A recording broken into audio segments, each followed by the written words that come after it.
నమస్కారం. రామాయణ కథ వింటున్నాం. రామలక్ష్మణులు విశ్వామిత్రుడితో కలిసి సిద్ధాశ్రమానికి వచ్చారు.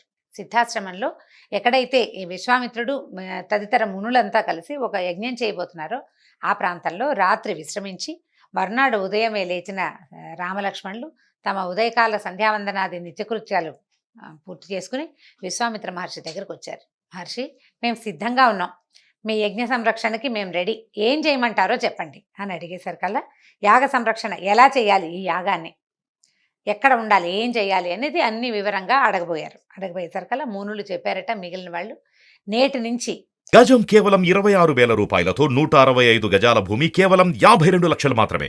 6 రాత్రులు 6 పగళ్ళు యాగ సంరక్షణ చేయాలి. అయితే విశ్వామిత్ర మహర్షి యాగ దీక్షలో ఉన్నారు కాబట్టి నిశ్శబ్దాన్ని పాటిస్తారు, మౌనవ్రతం అన్నమాట. ఈ దీక్ష ముగిసేదాకా మౌనం భంగం చేయడానికి కుదరదు. ఆయన మౌన దీక్షలో ఉంటారు. మీరు ఇక్కడే యాగానికి, అంటే ఈ ఎక్కడైతే యజ్ఞవేదిక ఉందో అక్కడే ఉండి మీరు యాగ సంరక్షణ చేయాలని చెప్పారు. అప్పటి నుంచి మొదలుపెట్టి 5 పగళ్ళు 5 రాత్రులు సర్వసన్నద్ధంగా రామలక్ష్మణులిద్దరూ యాగానికి తీవ్రంగా కాపలా కాశారు. ఈ 5 రోజులు 5 రాత్రులు ప్రశాంతంగానే గడిచింది. అయితే 6వ రోజు పొద్దున యజ్ఞవేదిక నుంచి మంటలు మొదలైనాయట. యజ్ఞవేదిక మీద, అంటే ఎక్కడైతే ఈ పుష్పాలు, పువ్వులు, దర్భలు, యజ్ఞానికి సంబంధించిన అన్ని రకాల సామగ్రులు, ఋషులు మునులు కూర్చుని ఉంటారో అక్కడి నుంచి అగ్ని రగలటం మొదలైంది. అక్కడి నుంచి అది రాబోయే ఉపద్రవాన్ని సూచించేలాగా ఉంది. తర్వాత మారీచు సుబాహులు ఇద్దరు ఈ యజ్ఞవేదికకి పైన కారు మబ్బుల్లాగా సంచరిస్తున్నారట. మబ్బు కదులుతున్నట్టుంది. వాళ్ళు ఆ మబ్బుల రూపంలో సంచరిస్తున్నారు. వేదిక అంతా నెత్తురు చిమటం మొదలైంది. పైనుంచి నెత్తురు పోసేస్తున్నారనమాట. ఇద్దరు, మారీచుడు సుబాహు ఇద్దరు కంటికి కనపడడం మొదలెట్టారు. మొదట మబ్బుల్లాగా ఉన్నారు, తర్వాత కనపడేసరికల్లా సరే రాముడు అన్నాడు, లక్ష్మణ పైన కనిపిస్తున్నారు చూడు వీళ్ళిద్దరు, వీళ్ళకి శాస్తి చేయాలి, ఈ యాగ సంరక్షణే మన తాలూకు ముఖ్యోద్దేశం అని చెబుతూ ఏం చేశాడంటే మేఘాలని, గాలి వచ్చి మేఘాలు తొలగినట్టుగా బాణాలతోటి వీళ్ళని ఎట్లా తొలగొడతానో చూడమని బాణాలు సంధించడం మొదలుపెట్టాడు రాముడు. లక్ష్మణుడు బాణం వేయల, ఆయన అన్నని కాపలా కాస్తూ ఉన్నాడనమాట. అన్నకి బాణాలు తగలకుండా చూస్తున్నాడు. రాముడు వేశాడు బాణం. ఈ వేసేసరికల్లా మొట్టమొదట వేసిన బాణం ఏంటంటే మానవాస్త్రం. దాన్ని సంధించాడు మారీచుడి మీద. ఆ మారీచుడి మీద సంధించిన మానవాస్త్రం అత్యంత మృదువైన అస్త్రం అట. అది సంహరించదు, మైకం కమ్మేలాగా చేస్తుంది, అక్కడి నుంచి ఎంతో దూరం తీసుకెళ్ళిపోతుంది. ధర్మబద్ధమైన అస్త్రం అట మానవాస్త్రం. ఆ మానవాస్త్రంతో దెబ్బ తగిలినటువంటి మారీచుడు అక్కడి నుంచి వెళ్ళిపోయి, అంటే స్పృహ కోల్పోయి 100 యోజనాల దూరంలో ఉన్నటువంటి సముద్ర తీరంలో పడ్డాడు. అయితే తర్వాత ఏం చేశారు, మానవాస్త్రానికి ఈ రకమైన ప్రభావం కనపడింది. సుబాహు మీద మాత్రం ఈయన ఆగ్నేయాస్త్రాన్ని ప్రయోగించారు. ఆగ్నేయాస్త్రం తీవ్రమైంది, అది సుబాహుని సంహరించేసింది. సుబాహు మరణించాడు. వెంటనే అస్త్రం తగలటం ఏమిటి, సుబాహు మరణించాడు. ఆ తర్వాత రాముడు మిగిలిన రాక్షసులందరి మీద వాయవ్యాస్త్రాన్ని ప్రయోగించి, ఈ 3 అస్త్రాలు కూడా ఇంతకుముందు వీళ్ళు మన విశ్వామిత్రుడితోటి వస్తున్నప్పుడు విశ్వామిత్రుడు ఇచ్చిన అస్త్రాలలో భాగం అన్నమాట. కొత్తగా నేర్చుకున్న అస్త్రాలని ప్రయోగించాడు. వాయవ్యాస్త్రంతో మిగిలిన రాక్షసులందరినీ సంహరించాడు. అయితే ఇలాంటి యుద్ధం అసలు చిన్న బాలకుడు, చిన్నవాడు అతనిని మించి ఎత్తున్న కోదండాన్ని పట్టుకుని ఇట్లా అస్త్రం సంధించటము, ఆ అస్త్రం వెనువెంటనే అతను చెప్పిన పని చేసేయటం, ఇదంతా హర్షధ్వానాలతోటి మునులంతా చాలా ఆనందించారు. 6వ రోజు పగలు రాత్రి కూడా యాగం నిర్విఘ్నంగా పూర్తయింది. ఎక్కడైతే ఈ రక్తం చిమ్మి ఉందో అదంతా శుభ్రం చేసేశారు. యాగం నిర్విఘ్నంగా పరిసమాప్తి చేశారు. ఋషులంతా విశ్వామిత్రుడితో సహా రామలక్ష్మణులని ఎంతో కొనియాడారు. మీ వల్ల ఇది సాధ్యమైంది, మీరు ఇంత అత్యద్భుతంగా యుద్ధం చేయగలిగారని ఎంతో మెచ్చుకున్నారు. ఆ వాళ్ళలో ఉన్న శక్తియుక్తుల్ని స్వయంగా కంటితో చూడడం వల్ల ఋషులంతా అమందానందంతో, ఎంత ఆనందమో ఎంత సంతోషమో. ఆ తర్వాత కొన్ని రోజుల పాటు రామలక్ష్మణులిద్దరూ సిద్ధాశ్రమంలోనే ఉంటూ ఆ ఋషులు మునుల తాలూకు ఆతిథ్యాన్ని స్వీకరిస్తూ ఉండిపోయారు. కొద్ది రోజుల తర్వాత, అంటే యాగానికి వచ్చిన వాళ్ళు వెళ్ళిపోవటం, యజ్ఞవేదిక అన్నీ సర్దుకున్న తర్వాత అంతా సర్దుమణిగాక రామలక్ష్మణులిద్దరూ విశ్వామిత్ర మహర్షి దగ్గరకు వచ్చారు. అయ్యా, మీరు మమ్మల్ని ఏ కార్యం మీద తెచ్చారో ఆ పని అయిపోయింది కదా, ఇప్పుడు ఏమిటి ఆజ్ఞ, ఏం చేయమంటారు అని అడిగితే విశ్వామిత్రుడు ఏం చెప్పాడంటే, మీ రాక వల్ల ఈ రాక్షస బాధలు తొలగిపోయినాయి, ప్రశాంతంగా ఉంది అని చెప్పాడు. ఈ మునులంతా ఏమన్నారంటే, నాయన మీ వల్ల ఈ ఏ బాధలు సిద్ధాశ్రమం పూర్తిగా అంటే రాక్షస బాధ నుంచి విముక్తం అయిపోయింది. అయితే మేమందరము ఇక్కడికి కొంత దూరంలో ఉన్నటువంటి అంటే సమీపంలో ఏం లేదు, మిథిలా నగరాధిపతి అయిన జనక మహారాజు ఒక గొప్ప యజ్ఞం చేస్తున్నాడు. మేమంతా మిథిలా నగరానికి వెళ్ళబోతున్నాం. మీరు కూడా మాతో పాటు మిథిలా నగరానికి రండి అన్నారు. రండి అని అక్కడ ఉన్న విశేషం ఏం చెప్పారంటే, మిథిలా నగరాధిపతి అయిన జనకుని దగ్గర ఒక బ్రహ్మాండమైన విల్లు ఒకటి ఉంది. ఈ విల్లు ఏంటంటే, ఈ మిథిలా నగర్ ఈ జనక రాజర్షి తాలూకు పూర్వుడైనటువంటి దేవరాతుడు అని ఆయన చాలా గొప్ప తపస్శాలి. ఆయనకి దేవతలు ఒక విల్లుని బహుకరించారు. అది పరమాద్భుతమైన విల్లు, పైనాకము అంటే పినాకికి సంబంధించింది, పరమశివుని విల్లు, శివధనుస్సు అంటారు. అయితే అన్ని వేల సంవత్సరాలుగా ఈ జనక రాజర్షి తాలూకు రాజ్యంలోనే ఆ విల్లు వీళ్ళకి వంశానికి అనుక్రమణికగా ఒకళ్ళ దగ్గర నుంచి ఇంకొకళ్ళ, ఒక్కో రాజు దగ్గర నుంచి ఇంకో రెండో రాజు వరకు అట్లా వంశానుగతంగా వాళ్ళని వాళ్ళ దేవాలయంలో, వాళ్ళ దేవళంలో, వాళ్ళ అంతఃపురాల్లో పూజలు అందుకుంటూ ఉంది, రాజ్యంలో ఉంది. అయితే ఈ శివధనుసు మహా గొప్పది. దానిని ఎక్కుపెట్టగలిగిన వాడు. ఆ ధనస్సు ఏంటంటే మధ్య భాగం చాలా గట్టిది. దాన్ని వంచి తాడుని పట్టించాలన్నమాట పైకి. మామూలుగా మనం సాధారణంగా చూసే ధనుస్సులు ఎలా ఉంటాయి, ధనుసు ఉండి దానికి తాడు బిగించి ఉంటుంది, దాన్ని ఇట్లా భుజానికి వేసుకున్నట్టుగా మనకి కనపడుతుంది. కానీ ధనుస్సులకి, కోదండాలకి అల్లెత్రాడు బిగించి ఉండదు. ఆ తాడు ఒక పక్కన కట్టి ఉంచుతారు, ఒకవైపుకి ఒక కోణంలో. ఆ కోణం నుంచి లాగి రెండో కొసకి దాన్ని బిగించాలన్నమాట. ఈ బిగించటము అంటే ధనుస్సుని వంచాలి. అది టైట్గా ఉంటుంది, చాలా బిగువుగా ఉంటుంది. అంత బిగువున లాగి కడితేనే బాణం మనం వేసింది, సంధించింది సరిగ్గా మనం ఎక్కడికి గురి పెట్టామో అక్కడికి వెళ్తుంది. అయితే ఈ శరసంధానం చేయటానికి అల్లెత్రాటిని బిగించడం సాధారణమైన క్రియ కాదు. ఈ శివధనువు మధ్య భాగం చాలా గట్టిది, దాన్ని వంచలేరు ఎవరు. పరమశివుడు ధరించిన విల్లు. ఈ భూలోకంలో ఉన్నటువంటి ఎందరో రాజులు, తర్వాత దేవతలు, గంధర్వులు, అసురులు, రాక్షసులు ఎంతమందో ప్రయత్నం చేసి విఫలుడయ్యారు నారి బిగించటానికి. అయితే ఆ పరీక్షించాలనుకున్నారు. అంటే ముందు ధనస్సుని తయారు చేశాక దాన్ని పరీక్షిస్తారు. ఒట్టి ధనస్సుతోటి ఏం చేస్తారు, అది తయారయ్యి అది వీళ్ళ అల్లెత్రాడు బిగించాక దాని మీద నుంచి ఒక బాణం సంధించి ధనస్సు తాలూకు శక్తిని అంటే లాగబడిన బాణము, లాగిన ధానుష్కుని యొక్క బలము, ఆ రెండిటిని ఈ ధనుస్సు ఎలా భరిస్తుంది, వీళ్ళు ఏ లక్ష్యం మీద అయితే దాన్ని వేశారో ఆ లక్ష్యాన్ని భేదించిందా లేదా అనేది దాని శక్తి మీద ఆధారపడి ఉంటుంది. ఈ మూడు కలవాలన్నమాట. ఆ ధనుస్సుని పరీక్షించగలిగిన వాడే లేడు ఇప్పటిదాకా. అలాంటి గొప్ప ధనుస్సు ఈ జనక మహారాజర్షి దగ్గర ఉంది. కాబట్టి మీరు అది కూడా చూద్దురు కానీ మనం అంతా కలిసి వెళ్దామని పిలిచారు. నువ్వు ఆ ధనస్సుని చూడొచ్చు, జనక రాజర్షి చేస్తున్నటువంటి యజ్ఞాన్ని కూడా చూడొచ్చు అన్నారు. అనేసరికల్లా సరే బాగుందనుకున్నారు. వస్తామన్నారు రామలక్ష్మణులు. మా విశ్వామిత్రుడి ఆజ్ఞ కూడా అదే, రండి నాయన మాతో పాటు మిథిలా నగరానికంటే సరేనని వెంబడి పెట్టుకుని బయలుదేరారు. ఈ సిద్ధాశ్రమాన్ని అక్కడున్న వనదేవతల ఆధ్వర్యంలో వాళ్ళకి సమర్పించి మేము తిరిగి వచ్చేదాకా ఈ సిద్ధాశ్రమాన్ని రక్షించమని వనదేవతల్ని ప్రార్థించి ఇదే మునులందరితో కలిసి విశ్వామిత్రుడు, రామలక్ష్మణులు ముగ్గురు కలిసి బయలుదేరారు. అయితే బయలుదేరేసరికల్లా సాయంకాలం వీళ్ళు అప్పుడంతా నడకేనండి. ఇదేదో గబగబా మనం చెప్పేసుకుంటున్నాం కానీ ఒక రోజులో వెళ్ళారని, పొద్దున బయలుదేరి సాయంకాలానికి చేరిపోయారని చెప్పబట్టల్లా. రాత్రి అక్కడ విశ్రాంతి తీసుకున్నారు, మళ్ళీ బయలుదేరారు, కొన్ని చోట్ల విశ్రాంతి తీసుకున్నారు, మళ్ళీ బయలుదేరారు. ఇలాంటి కథే నడుస్తూ ఉంటుంది. చాలా చోట్ల విశ్రాంతి తీసుకున్న తర్వాత అంటే కొన్ని రోజుల పాటు నడిస్తే కానీ ఆ ప్రాంతానికి చేరలేరు. ఎక్కడా వీళ్ళు రథాలు కానీ ఇంకొకటి కానీ ఎక్కినట్టుగా మనకి సూచన కనపట్టలేదు. చూడండి, జనపదాలు అవి దాటల, పల్లెటూళ్ళు రాలేదు వీళ్ళకి. అన్ని అరణ్యాలు, కొండలు, నది తీరాలు అలాంటివే కనపడుతున్నాయి. నగరాలు ఇక ముందు వస్తాయన్నమాట. రాబోయే నగరాల గురించి చెప్పుకుందాం. అయితే వీళ్ళు వెళ్ళేసరికల్లా సాయంకాలానికి శోణ నది అనే ఒక నది తీరానికి చేరారు. శోణ ఆ నది పేరు. మెలిక శాఖి ఓత్వం ఎంత బాగుందో చూడండి. శోణ అంటే ఎర్రగా ఉంటుంది బహుశా. అయితే అక్కడికి వెళ్ళారు. వెళ్ళేసరికల్లా ఈ రాముడు అడుగుతున్నాడు, ఎంత మనోహరంగా ఉంది, చాలా బాగుంది ఈ ప్రాంతం.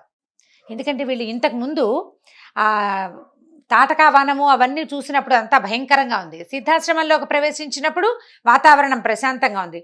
ఇది ప్రశాంతత కాదు, మనోహరంగా ఉంది. ఫలపుష్పాదులతోటి ఎంత అందంగా ఉందోట వాతావరణం. అయితే అది ఎవరిది ఈ ప్రాంతం, ఈ స్థలం ఎవరిది అని రాముడు విశ్వామిత్రుడిని ప్రశ్నించాడు. అప్పుడు విశ్వామిత్రుడు చెప్తున్నారనమాట, పూర్వము కుశుడని ఒక మహా గొప్ప రాజుగారు ఒక ఆయన ఉండేవాట. ఈయన ఏంటంటే బ్రహ్మపుత్రుడు. ఈయన ఏం చేశాడట, మహాతపసంపన్నుడు, నియమానికి ధర్మానికి విరుద్ధంగా ఎప్పుడు ప్రవర్తించేవాడు కాదు, సజ్జన సేవకుడు అనమాట. అయితే ఈయన విదర్భరాజ కుమార్తెను వివాహం చేసుకుంటే ఈయనకి 4 కుమారులు కలిగారట. ఎవరెవరి పేర్లు చెప్తున్నారు, ఈ పేర్లు స్పష్టంగా ఎందుకు చెప్తున్నానంటేనండి మీరు రిఫరెన్స్కి వెసులుబాటుగా ఉంటుంది, స్పష్టత కోసమే ఈ పేర్లన్నీ చెప్పబడ్డాయి. ఇది కథతోటి సంబంధం ఉన్నాయి అని చెప్పడానికి పెద్దగా అవకాశం లేదు, కానీ ఆ సమయంలో చెప్పబడిన విధానం తెలుసుకోవడం కోసం చెప్తున్నాను. కుశాంబుడు, కుశనాభుడు, అధూర్తరజసుడు, వసువు అనే 4 కుమారులని పొందాడు. ఆయనకి 4 కొడుకులు పుట్టారు. ఎవరికి? కుశుడు అనే మహానుభావుడికి. తర్వాత ఈయన ఏం చేశాడట, తన కుమారులకి, నాయన ధర్మనిరతులై భూమిని పరిపాలించండి, ధర్మాన్ని విడిచిపెట్టద్దు, సత్యవంతులుగానే సత్యపథంలో ప్రయాణిస్తూనే రాజ్యాన్ని, భూమిని పరిపాలించమని కొడుకులని ఆజ్ఞాపించాట. అయితే ఆయన ఆదేశంతో వీళ్ళు 4 నగరాలు నిర్మించుకున్నారు. ఏమేమిటో చూద్దాం. కుశాంబుడు కౌశాంబి నగరాన్ని, తర్వాత కుశనాభుడు మహోదయపురాన్ని, అధూర్తరజసుడు ధర్మారణ్యమనే నగరాన్ని, వసువు అనే చిట్టచివరి కుమారుడు గిరివ్రజపురాన్ని నిర్మించుకున్నాడు. మనకి మహాభారతంలో కూడా ఈ గిరివ్రజపురం కనపడుతుందండి, తర్వాత కథల్లో కూడా, తర్వాత ఇంకొకసారి చెప్పుకుందాం. గిరివ్రజం పేరు మాత్రం జ్ఞాపకం పెట్టుకోండి. అయితే ఇప్పుడు ఎక్కడైతే వీళ్ళు ఈ శోణా నదీ తీరానికి వచ్చారో అది వసుమహారాజు పరిపాలిస్తున్న ప్రాంతం అన్నమాట, అంటే గిరివ్రజపురం. దీనికి, ఈ దేశానికి చుట్టూతా 5 పెద్ద పెద్ద పర్వతాలు ఉన్నాయట. శోణా నది ఈ 5 పర్వతాలని చుట్టి ప్రవహిస్తుంది, ఒక పూలదండలాగా ఉంటుంది, పర్వతాలని చుట్టుకుని ఉందన్నమాట. అయితే ఇదేంటంటే ఎంత సస్యశ్యామలంగా ఉంచిందంటే నది నిరంతర ప్రవాహం కలిగిన నది, నిరంతర ప్రవాహం కలిగింది, సస్యశ్యామలంగా ఉంచింది ఆ వాతావరణాన్ని. అయితే కుశనాభుడు అని ఉన్నాడు కదా, 2వ కుమారుడు. ఆ కుశనాభుడు ఘృతాచి అనే ఒక అప్సరస కన్యని వివాహమాడి 100 కన్యల్ని కన్నాడట. ఆయనకి 100 మంది కూతుళ్ళు పుట్టారు ఘృతాచి అనే అప్సరసకి. అయితే వాళ్ళకి ఎంత అందంగానో ఉండేవారట. ఒక అప్సరసకి జన్మించటం వల్ల, ధర్మాత్ముడైన తండ్రి వల్ల ఈయన 100 అమ్మాయిలు పరమ సౌందర్యంతో విరాజిల్లుతూ ఉండేవాళ్ళు. వాళ్ళు వయసుకి వచ్చిన తర్వాత ఒకనాడు వాళ్ళు ఒక ఉద్యానవనంలో విహారం చేస్తూ ఉండగా, అంటే వన విహారం చేస్తుంటే ఆ దారిన పోతున్న వాయుదేవుడు సశరీరంగా వాళ్ళ ముందు ప్రత్యక్షమయ్యాట. మీరు చాలా సౌందర్యవంతంగా ఉన్నారు, నన్ను వివాహం చేసుకోండి, నేను దేవతని కాబట్టి మీరు కూడా దేవతలు అవుతారు, ఇక మీకు జరామరణాలు ఉండవు, వృద్ధాప్యము తర్వాత మరణము ఉండదు, మీరు దేవతలైపోతారు, కాబట్టి నన్ను వివాహం చేసుకోమని అడ్డగించాడు. అడ్డగిచ్చేసరికల్లా ఈ 100 అమ్మాయిలు ఒకే మాట మీద నిలబడ్డారు. మేము తండ్రి వెనక ఉండే కన్యలం, ఇలా ఎవరైనా అడిగితే, దారిపోయేవాడు అడిగితే వివాహం చేసుకునే వాళ్ళం కాదు, నువ్వు వాయుదేవుడివి, నీ వల్లే ప్రపంచంలో ప్రతి జీవి బ్రతుకుతుంది, నీ వంటి వాడు ఇటువంటి పని చేయకూడదు, ఒకవేళ నీకు మా మీద ఆసక్తి ఉంటే మా నాన్నగారిని అడిగి మమ్మల్ని వివాహం చేసుకో, మేమైతే నీకు నో చెప్తున్నామని చెప్పేశారు స్పష్టంగా. మాకు ఆసక్తి లేదు, ఈ పని చెయ్యం, మా అంతటా మేము స్వతంత్రించి వివాహం చేసుకునే ఉద్దేశం లేదు మాకని చెప్పేసరికల్లా వాయుదేవుడికి విపరీతమైన కోపం వచ్చిందట. ఈ నిరాకరణ, తృణీకరణ ఈ రెండింటినీ తట్టుకోలేకపోయాడు ఆయన. తిరస్కరించినట్లుగా భావించి, వీళ్ళకి ఈ సౌందర్యం చూసుకునే కదా మీకు ఈ అహంకారం, మీ సౌందర్యాన్ని నశింపచేస్తానని వాళ్ళకి సంధుల నుంచి వాయువుని ఉపసంహరించాడు శరీరాల్లో. దాంతో ఇంత సౌందర్యవంతంగా ఉన్న అమ్మాయిలు గూనిగా అయిపోయారట, బొంకలు దగ్గరగా అయిపోయి వంగిపోయి బక్క చిక్కిపోయారు, సౌందర్యం అంతా నశించిపోయింది. ఇప్పుడు చిన్నప్పుడు 16-18 సంవత్సరాలప్పుడు సౌందర్యవంతంగా ఉన్నవాళ్ళు 70 ఏళ్ళు వచ్చేసరికల్లా ఏమవుతుంది, సహజంగానే మనుషులు చిక్కిపోయి, సన్నబడిపోయి, పలచబడిపోయి, కృషించిపోతారు. అట్లా కృషించిపోయారు అమ్మాయిలు, గూనిలాగా వచ్చేసింది వాళ్ళకి. ఇది తమ శరీరాకారాలు ఇలా మారిపోయేసరికల్లా ఏమీ చేయలేక తిరిగి శాపం ఇవ్వగలరు వీళ్ళు, ఎందుకంటే ఘృతాచి యొక్క కుమార్తెలు, తండ్రి చాలా ధర్మవర్తనుడు, మమ్మల్ని శపించావు, నీకు కూడా శాపం ఇస్తావు అనగలరు. కానీ వాళ్ళు అనకుండా ఓర్పు వహించి సహించి ఆయన పెట్టిన తమకిచ్చిన ఆ శిక్షని భరిస్తూ దుఃఖిస్తూ ఇంటికి వెళ్ళిపోయారు. ఎప్పుడైతే అంతఃపురానికి చేరారో ఈ కుశనాభుడు కూతుళ్ళని చూసి ఆశ్చర్యపోయాడు. మహాసౌందర్యవతులైన కన్యలు ఇలా అయిపోయారు, ఏంటి అమ్మా ఇలాంటి పరిస్థితి ఎందుకు వచ్చింది మీకు అని అడిగాడు. అడిగేసరికల్లా వాళ్ళు ఏం చెప్పారు, వాయుదేవుడు ఇట్లా మమ్మల్ని వివాహం చేసుకోమన్నాడు, మేము మా తండ్రిని అడిగి పెళ్లి చేసుకోగాని మమ్మల్ని ఇట్లా కన్యలని ఈ రకంగా అడగకూడదు నువ్వని చెప్పాము, దాంతో ఆయన కోపించి మమ్మల్ని ఈ స్థితికి తెచ్చాడని చెప్పారు. చెప్పేసరికల్లా ఆయన అన్నాడు, చాలా దిగులు పడ్డాడు, అయ్యో ఎలాంటి పరిస్థితి వచ్చామా, కానీ మీ ఓర్పు, మీరందరూ ఒకే మాట మీద ఉండటం, అతడు మిమ్మల్ని శపించినా కూడా ఆ శాపాన్ని భరించి ఊరుకున్నారే గాని సహనంతో తిరిగి అనకపోవటమే మీ గొప్పతనం అమ్మ. మీ అమ్మ ఘృతాచి ఒక దేవకన్య. ఆమె వల్లే మీరంతా దేవతలుగా ఇలాంటి అద్భుతమైన మనస్తత్వాన్ని కలిగి ఉన్నారు.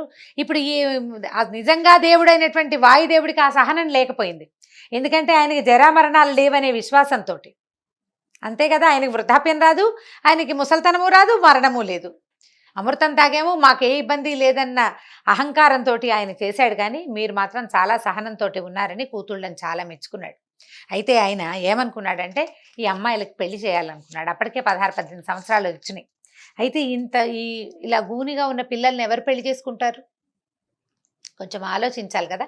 అయితే ఈయన ఏమనుకున్నాడంటే తన మంత్రుల్ని పిలిచి అమ్మాయిలకి వివాహం చేస్తాను. ఇప్పుడు వాయుదేవుడు చేసినట్టు ఇంకోళ్ళు ఎవరైనా చేయొచ్చు, ఏదో ఒక సమస్య వస్తుంది. అందుకని ఈ అమ్మాయిలకి వివాహం చేస్తానని మంత్రిని అడిగేసరికల్లా సరే మంత్రి ఆయన ఇద్దరూ కలిసి ఆలోచించుకున్నారు. ఆ కాలంలో చూళి అని ఒక మహర్షి ఉండేవాడట. ఎప్పుడైతే ఈ కుశనాభుని కాలంలో ఈ చూళికి ఈయన దగ్గర ఊర్మిళ అనే గంధర్వ స్త్రీ కూతురైన సోమద అనే ఒక గంధర్వ కన్య ఆయన్ని సేవించేది.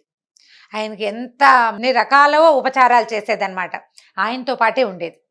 ఆయన నిరంతరము జపంలోనే ఉండేవాడు, నిరంతరము ధ్యానంలోనే ఉండేవాడు. ఆయనకి కావలసిన అన్ని ఉపచారాలు చేస్తూ సోమద ఆయన్ని చాలా సంతోషపెట్టిందట. అయితే ఒకనాడు ఆయన ఊర్ధ్వరేతస్కుడు అని చెప్తున్నారు ముని.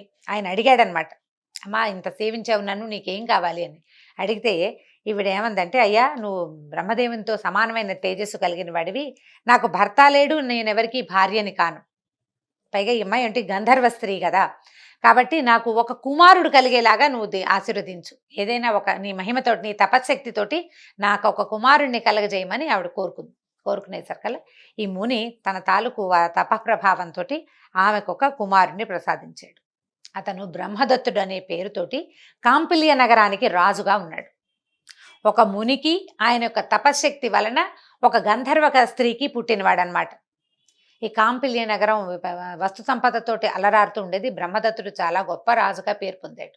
సరే ఈయనేం చేశారు, మన కుశనాభుడు బ్రహ్మదత్తుడికి కబురు చేసి నా కన్యలు 100 నీకు ఇచ్చి వివాహం చేస్తాను నాయన అని కబురు చేశారు. బ్రహ్మదత్తుడు సరే అన్నాడు.